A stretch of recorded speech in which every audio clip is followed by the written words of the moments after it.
I'm Beth, and this is my daughter Caitlin, and we would like to share with you a very personal story about belief, about prayers, and about global connections.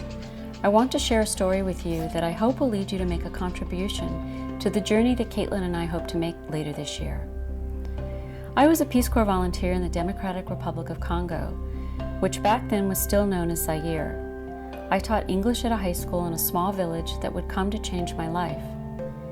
At night, I would write by kerosene lantern about the life in that village called Kamponde. The weddings and funerals, the gossip and politics, the joys and frustrations of teaching, the diamond bribes, the python dances, the freshly fermented calabashes of palm wine.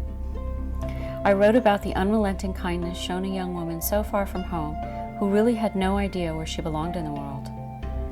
It was in this village that I found my voice, one that would lead me to become a journalist and eventually a foreign correspondent for the Associated Press.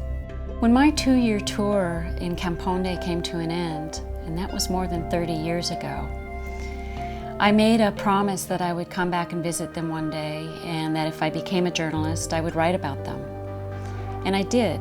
15 years later, I wrote a first-person piece that would be nominated for a Pulitzer Prize. But what readers were not privy to in that story was the very personal story that was unfolding when I was there. And that was that I had to tell the villagers, when they asked me why I didn't have any children, that I had some medical issues and that Caitlin's father and I had tried for many years to conceive, but we were unsuccessful. And they said to me, "Don't worry, we're going to take care of that." And later one night in the village around a campfire, I heard them chanting my name, and they were saying prayers to their animist gods in the Catholic Church.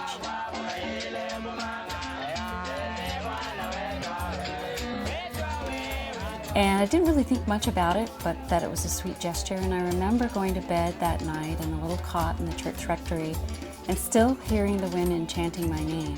6 months later, I realized I was pregnant. And this happened when I was covering the downfall of the Congo's 32-year dictator Mobutu Sese Seko. And once I realized that I was pregnant and the rebels were approaching the capital, it had become very dangerous.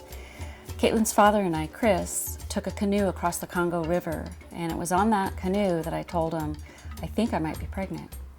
And indeed, I was. When we went back to Abidjan, where we were living in Côte d'Ivoire, I realized that I was about 6 weeks pregnant, and I also realized that I could no longer continue covering the civil wars that were plaguing West Africa in the 1990s, and we moved to Asia, where I would report for another 10 years, and Caitlin was born in Kuala Lumpur, Malaysia.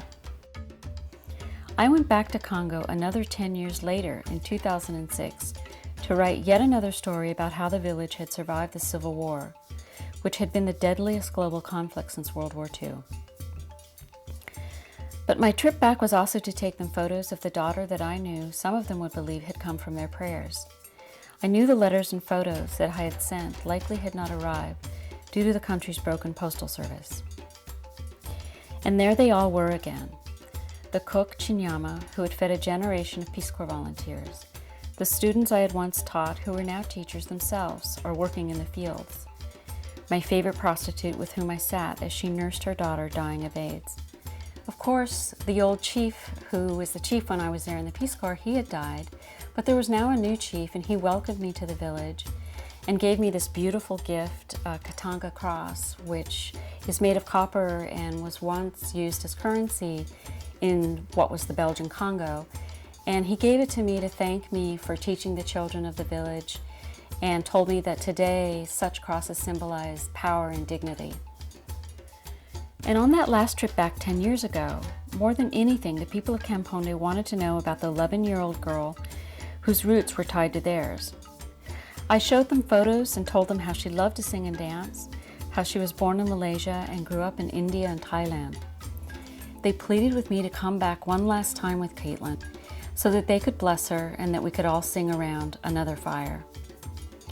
Now, 10 years later, I hope to return to Kamponde one last time to see how the story ends, to finish the book I am writing about the Congo and this village and these characters who changed my life.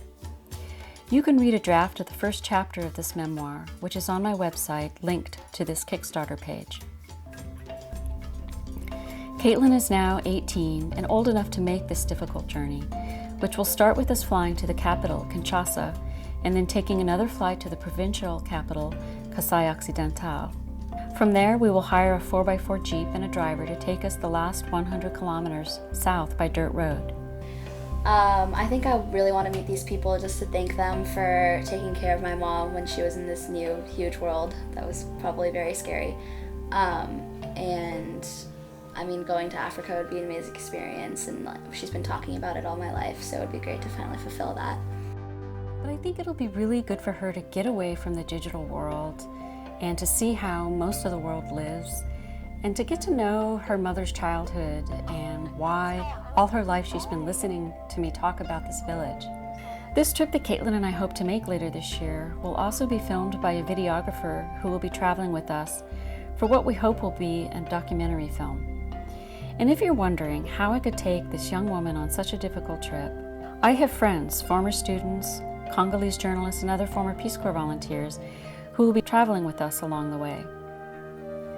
But all of this costs money, so I'm calling on some of you to help us make this journey. And for those of you who do, we'll be doing a multimedia blog as we travel, and you will have access to that. And for those of you who would like to give a little bit more, I will have signed editions, copies of my book, and you will have credit and acknowledgement in that book, as well as the documentary that we hope to produce. So as they say in the Chiluba dialect spoken in Kamponde, Twa Sakadila Wabungi, which means thank you very much.